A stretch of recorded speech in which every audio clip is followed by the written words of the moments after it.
क्या आपको भी इन दोनों लफ्ज़ों को पढ़ने में परेशानी फील होती है?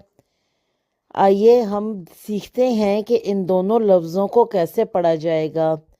देखिए, शीन ज़बर अलिफ जज़म श। जब भी अलिफ के ऊपर जज़म का निशान होगा, इस पर झटका देना है।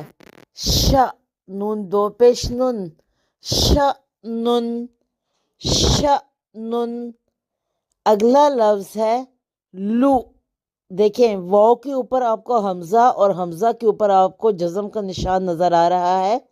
जब भी इस किस्म का साइन नज़र आएगा तो ये भी झटके की अलामत है। तो इस अल्फाज को कैसे पढ़ा जाएगा? लू लू अन, लू लू अन।